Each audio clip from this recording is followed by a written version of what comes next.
Why is it that we creep?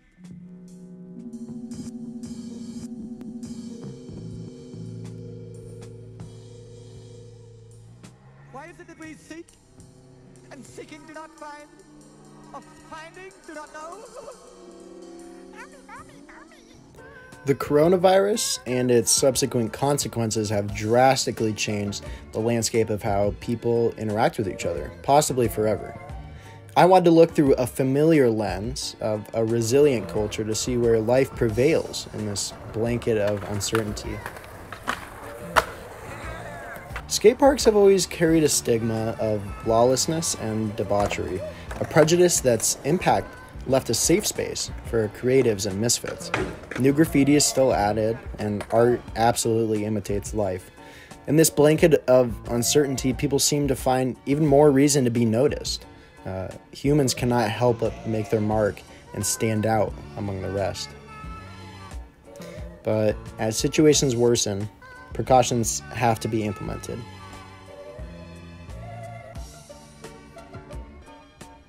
I guess the thesis of skateboarding is to impose your creativity onto the world around you through this wheeled plank. And with this mindset, skateboarding has to find more unconventional locations to exist in these times. A nearby church with gym access is the perfect location to take this solitary activity. However, while taking necessary health precautions into account, it is here in these dark times that a whole new group of skaters is just learning. The activity really means nothing if it's not shared with those around you. Skateboarding success is so much better when it's shared with others. I find that when people employ hobbies, it's easy to look at it as possessing rather than belonging to it. The difference is when you possess it, you want to control it.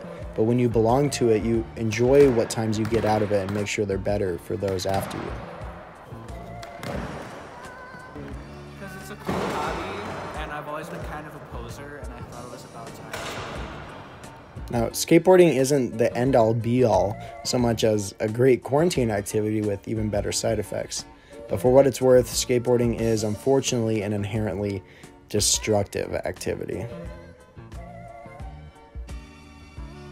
But as situations worsen still, the activity is now restricted to only solo sessions. Empty cities are an ominous playground to skateboard in now. Seemingly there's no better time to, jump around with a plank of wood, but it feels almost sacrilegious to have no society to skateboard within.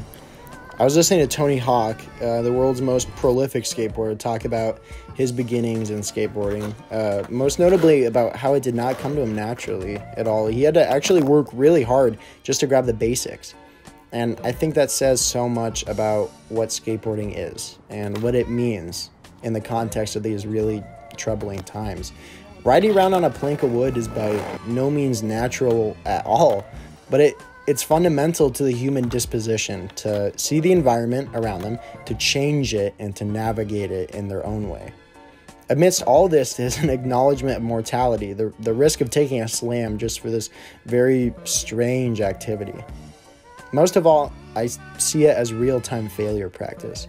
It integrates falling down so much into your daily life that the getting up part comes just as naturally.